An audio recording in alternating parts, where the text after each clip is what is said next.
Namaste. Welcome to the Shaman and the Mermaid Astrology Report. We're still here. Yay!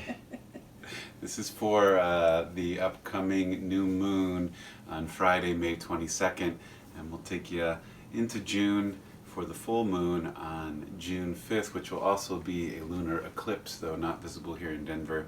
We'll also talk a little bit about the eclipses, which will be happening on June 5th, June 20th, which is the solstice, and July 4th. Those are going to be a prevalent theme the next couple of weeks. But this new moon is in Gemini on Friday, May 22nd, and there's lots of Gemini energy happening here. And Katrina chose one of our favorite Geminis. Actually, I don't know if he's a Gemini. Charles Darwin. Yeah, I don't know if he's Gemini or not. We'll have to look at his chart. But it's a quote of his that I thought fit pretty well for the abundance of Gemini energy right now. And he said, "It's not the strongest or the most intelligent that will survive. It is the one who is most adaptable to change." And I think that that's the key message right now. Gemini energy is about being flexible, flexible humans, not just in the yoga sense, although be a flexible yogi too. Yeah. But also being able to walk in both worlds. Gemini is the double humans, it's the twins, and they represent one being in the ethereal plane or the spiritual realm, and one being in human form or incarnate. And it's hard to walk, especially right now with everything that's being thrown at us, with things that are what we consider to be our foundations being kind of dismantled a little bit right underneath our feet. The ground is shaking.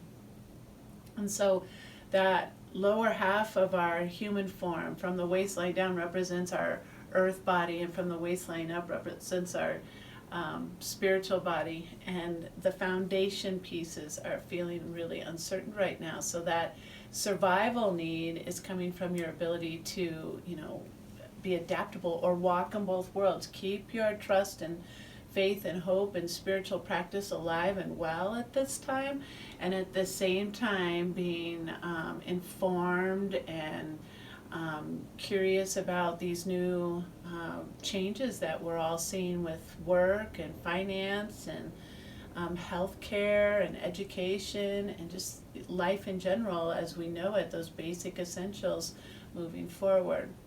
So learning to be adaptable, or reaching into our ability to be adaptable. We already have it. It's an innate ability for all of us. And many of us have been working on our adaptability, flexibility for quite some time. Learning how to go with the flow, trusting spirit, not getting rigid, and not having such a headstrong focus on something that we can't see the myriad viewpoints that can be coming at us. And that's all part right now of what would be very beneficial to us, is if we can take that 30,000 foot view, if we can see multiple perspectives of things, if we can be curious and learn and seek new truth information, and also learning how to stay rooted and grounded, and one foot on the ground and one hand in the sky simultaneously. So it's not the strongest or the most intelligent who survive, it's the one most adaptable to change. And that's, again, Charles Darwin. That same day of the new moon is having a lot of other astrological energy. Another way to say that, there's a lot of other spiritual energies playing out, or things going on in the universe. Mercury, who rules the sign of Gemini, or most directly connects to the sign of Gemini, everything you'd say about Gemini you can say about Mercury. Mercury is adaptability, curiosity, it's walking in both worlds. And Mercury also is the god and planet that has to do with the ability to go between the spirit world, the human world, and the in-between bardo or underworlds. Mm-hmm. And Mercury can float between those, but they can also seem like they're separate or dual. And Mercury that day will also conjoin Venus.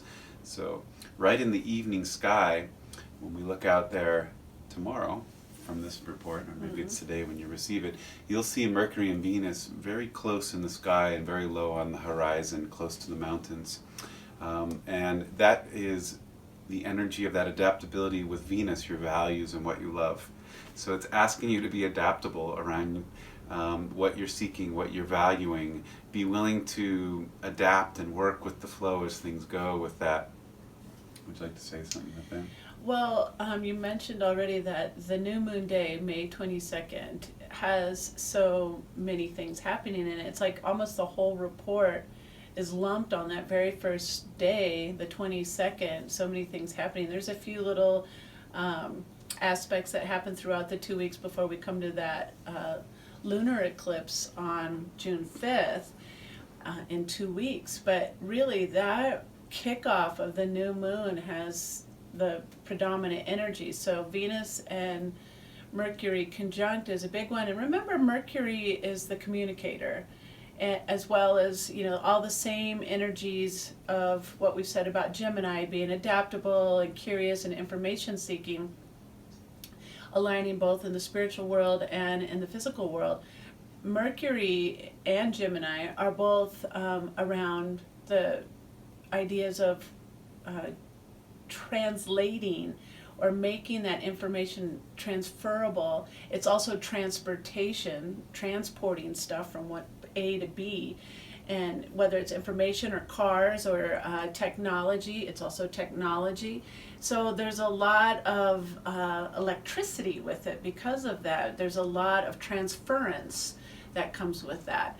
And as Michael said, with Venus being right next to it, they become like little magnets, and they share each other's energy. And Venus is values and prosperity and love and abundance, and Mercury is communication and transference and technology and transporting things, and they become a little glob of energy, right, mixed together on that same day that the moon is saying set a new intention around adaptability, around information, and it's going to carry that seed or intention all the way until it comes back around again to new in a month's time.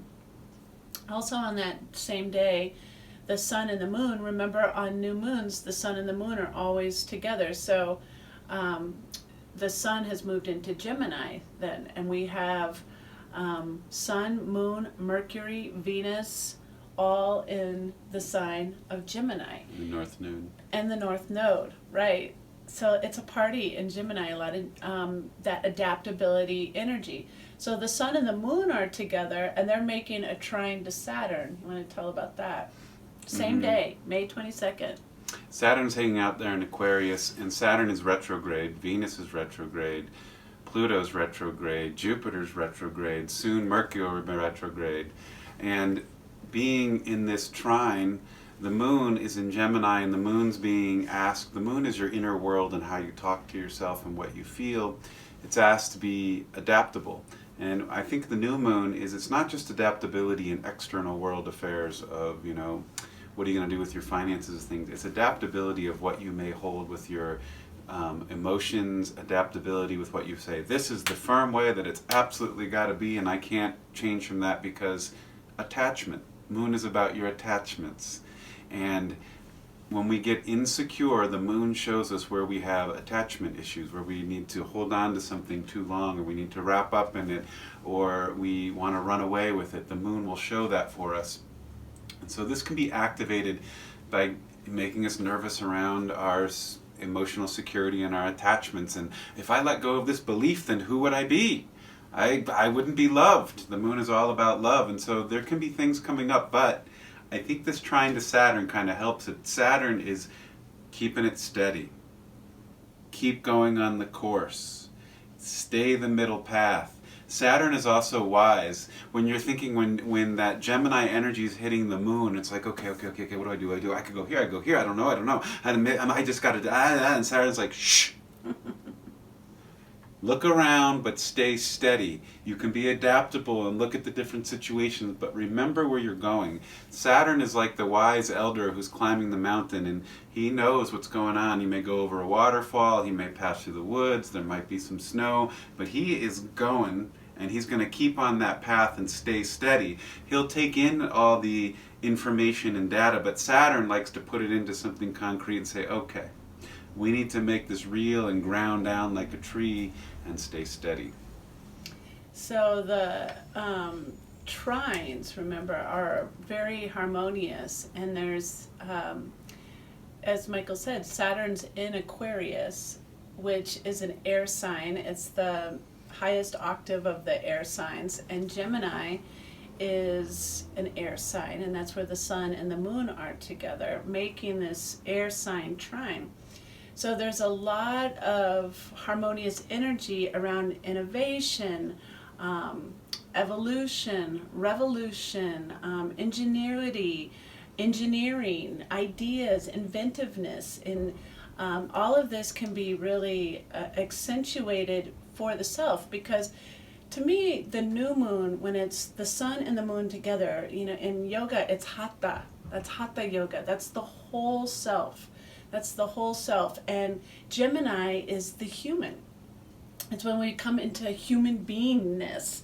It's right around the first, take it off, we go Aries, and then we go Taurus, and we get our values. We get our fire and our values, and then we come into Gemini and we become these humans.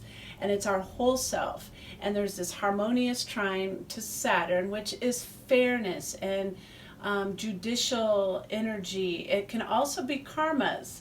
So our whole self could be looking at some karma trines too, like letting some of those positive, good karmas play out. But the whole self, sun and moon, how we express ourselves outwardly and how we express ourselves internally, to me, these need to be in alignment. That's what a big piece of our adaptability is. Align how you express outward. How are you showing up to everyone else? Like, everything's fine, I'm good. No, yeah, a little coronavirus situation, but we're hanging in there. And then internally you're fearful and scared and angry and pissed and bitter. That is not congruent. That is not in alignment, your outward and your inner self. But if you're being truthful, like, a little bit concerned, these things are rough, but I'm hopeful, you keep that, like, that's honest. It's a little uncertain, but hopeful. Keep that balance on the internal frame. Don't let the anxiety and the worry and the fear take your mood swing all the way down. And Saturn's there to help bring that into balance, which is part of that adaptability. So I really think we could use a lot of Saturn energy right now to help us to find that staff that walks up the mountain and guides you, like a backbone. Use it like a backbone of strength at this time in our humanness. The nervous system rides on our backbone, and the nervous system is part of the Gemini energy. So this is an incredibly important time for us to calm our nervous systems down.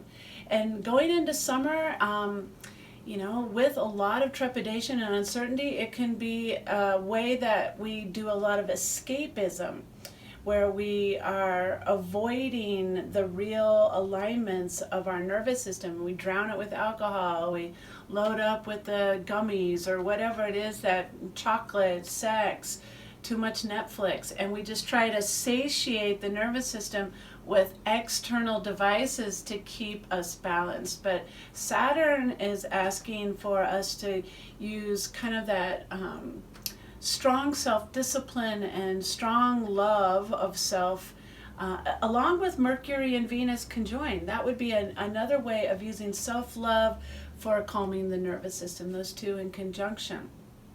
There's one more on this day that happens. That's why I said all the energy, or most of the aspects that are pretty potent, are at the very beginning of this report and at the very end of the report.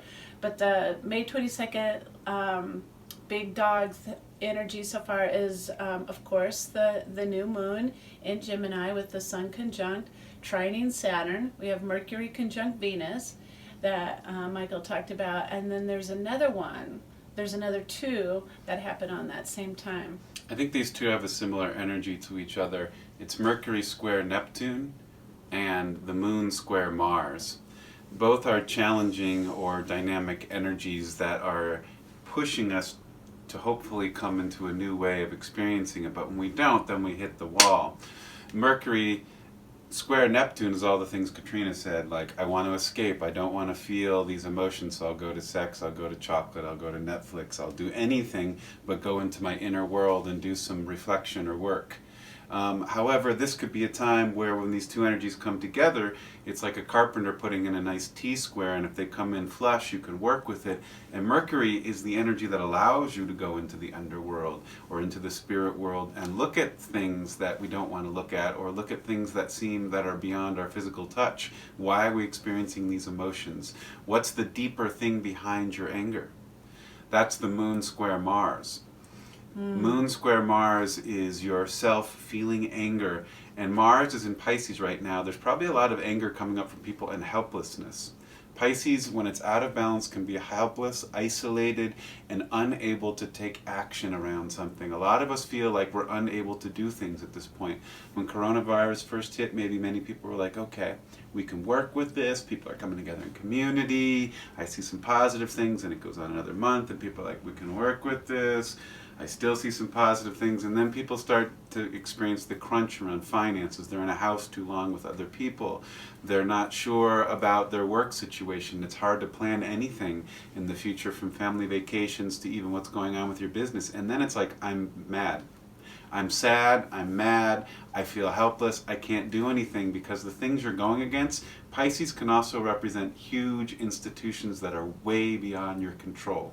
The government's policies, the world environment going around here, financial systems, those are all things that are beyond the power of any one human being to affect. And so it can be a sense of, I'm helpless, I'm mad, and I'm going to escape. One of the, you made me think of when you said the finance systems, this Gemini energy, one of the pieces to Mercury and Gemini that we keep talking about is also, it's the merchants, it's monies, it's financial innovations, being innovative at this time. So going back to that Mercury conjunct Venus on this same day, that could be finance and values coming together and shifting into a new way to hold your money, spend your money, share your money, invest your money. We got a friend of ours talking to us about Bitcoin as a new way to do money. That would be a total Venus-Mercury conjunction at this time. Both Mars and Neptune are in the sign of Pisces, as Michael said, and Moon is squaring Mars. And remember, Moon is your inner feelings, and Mars is your warrior. So your inner feelings and your warrior in the ocean of Pisces. And so you can feel a little bit like you're drowning. I guess I'm trying to point out that that particular squaring of Moon and Mars together in Pisces can feel like you're just drowning and suffocating, or you can't come up and get a breath of air in your own emotional energies. You know, you're just like, you're almost sick of yourself. You're drowning in your own maybe self-pity, maybe victimization, martyrdom, just like, why is this happening to me? Why is this all about me all the time, and everything bad happens to me? And so just be aware that there is a tendency for that to come up in that Piscean energy. And like Michael pointed out, you could use these squares to be more of a, you know, a dovetail, as we like to say, in a cornerstone of something, where you can use that nebulous uncertainty of the Piscean. Sky's the limit, really, and there's no boundaries, and you can let your warrior kind of do the backstroke, and let your emotions just let them all out. Have a good cry on this new moon, for heaven's sakes. That would be a really beneficial way to just let some of this pent up Mars energy from your emotional side and your feelings to just water out in the ocean of Pisces. Same with Mercury, Neptune, you know, like that could feel like our communication has no landing spot. There's no solid ground, that when we say something, it's not landing in somebody's ears or in somebody's heart, or the people you're pitching your story to or your idea to. It just feels like it's going out into nowhere land in Neptune and Pisces. And I would say to that again, use that as a time to just shout from the mountaintop all your ideas and get them all out. And even if it's not landing on somebody's ears or there's no platform where it goes, you're getting the expression out, because that Neptunian energy will then take it into the ether. Many astrologers believe that even though Pisces has been dubbed a water sign, and it is a water sign for sure, but it's that last octave of the water sign trilogy, and that it kind of becomes the vapors or the ether or the space. And so when you're squaring off into Neptune Pisces land, you could be shouting your ideas to the universe, or that ethereal language. I think the theme is perfect. Anytime you have a square, you could use the Charles Darwin quote. Squares ask for adaptability. When you're not adaptable, when there's square energy in the collective, it's when you start doing, or when you continue doing things the same way you've always done them. Bam, bam, bam. Yeah. Be adaptable. So, Yeah, I think we covered that big day. big day. That's all on the new moon on May 22nd. Mercury's going to cruise into the sign of Cancer about a week later on Thursday, May 28th. And actually the day before that, Mercury's also squaring the moon's nodes, squaring between Sagittarius and Gemini. And so there's a movement into a new sign, and that really changes. When planets enter new signs, it's like going into a whole new state, crossing a state line, and suddenly it's like, you wouldn't think it's different, but it usually does feel very different. Yeah.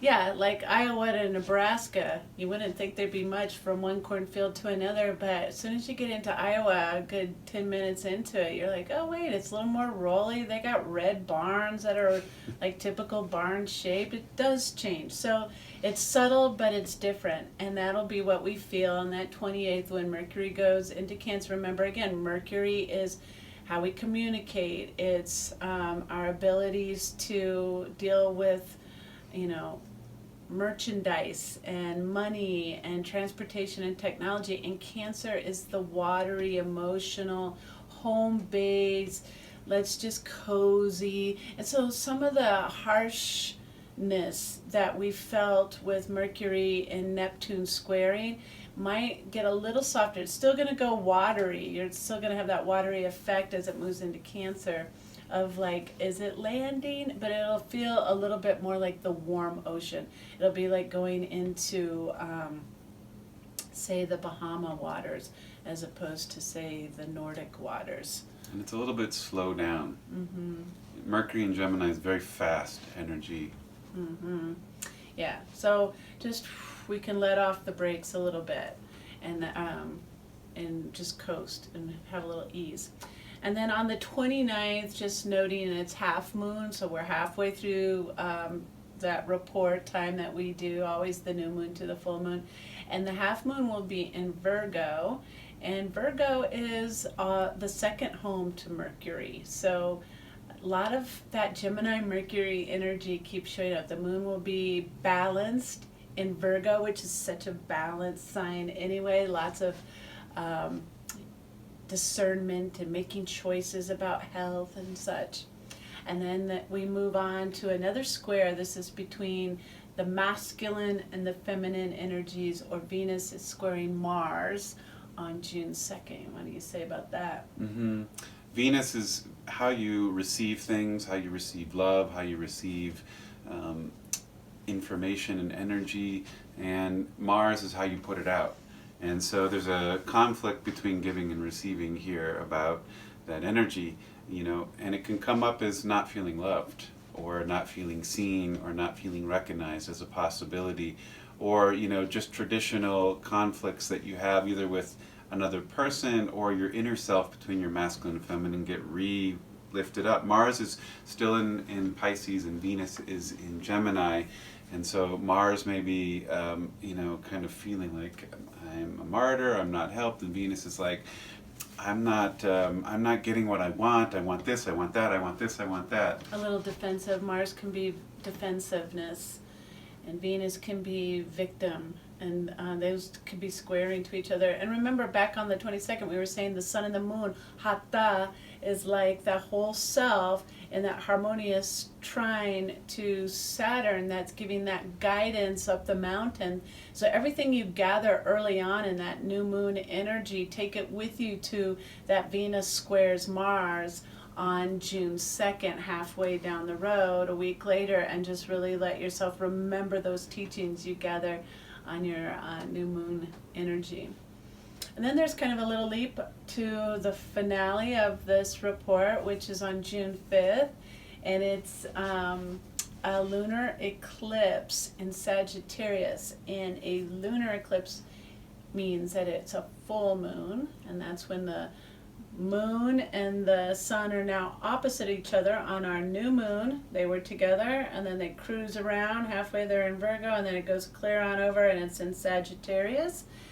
And then that lunar eclipse means that the sun will be right in between, the earth will be right in between the sun and the moon, and it's going to cast a shadow onto, or clip out, eclipse is to clip, it will clip out that moon energy. You want to speak to what the full moon in Sag means? Mm-hmm. Just in case you're wondering, should I go outside? Can I see it? Can I see it? Can I see it? No, you can't. Unless you're watching this report from Asia and Europe and Africa and Australia, that's where you'll be able to see it. The eclipse will happen at 1:25 p.m. Denver time, so it won't be visible to us. But the energy's still there. And Sagittarius eclipse, Sagittarius is now where the south node is, and this is real life example of what the nodes do. When the sun and the moon are on the nodes, when they're full or new, this is when you get eclipses, or when you get eclipses. And so this is the first time the sun and the moon are coming together on the nodes since they've shifted. So this is going to have a lot to do with bringing up things about the past, things unresolved about the past around Sagittarius energy. What's truth? What do you believe? What are you visioning this lifetime? How do you connect to your higher mind and intuition? Are you in alignment with the laws of nature? And a lot's going to come up, hopefully, to clear, because eclipse wants to bring things to the surface. And we're in the eclipse portal now. The eclipse portal really opened up at the couple weeks ago at the last full moon, and now things are being pulled up and out. It's like the weavers, they pull a thread tight so that they can cut it. And so right now in the eclipse time, that Sagittarius energy is beginning to be pulled tight. Underneath all this Gemini energy of like, well, are we adaptable? Are we going? It says, what do you really believe? What have you been holding on to? What truths may no longer serve you? Or what general truths for the planet don't work anymore? What lies have we been told that come to truth clearing? I think we'll see a lot of what we have held as truth, what we've been told to be true. We'll see some truth around that. That will be illuminated as to really if it is been truth or if there's been some deception involved. And that will kick off, as we said at the beginning of the report, that lunar eclipse will kick off the beginning of 3. So we enter into eclipse season through the summer. So this momentum will just keep rolling from that next 2 weeks into summer solstice on June 22nd, I believe. 20th. And then we go again 2 more weeks for July 4th, and that will be the last eclipse. So, hold on tight. This was last summer too, if you remember right. Last summer it was the same 3 series of big, pretty big, powerful eclipses. And that's where we'll pick up the report next time. to talk about that eclipse with Mercury squaring Chiron on the same day as the eclipse, and Mars again squaring the moon. And the nodes. And the nodes on that same big day. So when we come back at you in 2 weeks, we'll have a whole bunch to talk about on just one day like we had Yeah, today. you better tune in if you don't. All right, be safe out there. Remember, it's not the strongest or the most intelligent that survives. It's the one most adaptable to change. So stay flexible, stay centered, stay balanced between your sun and your moon energies, and we'll see you next time. Namaste.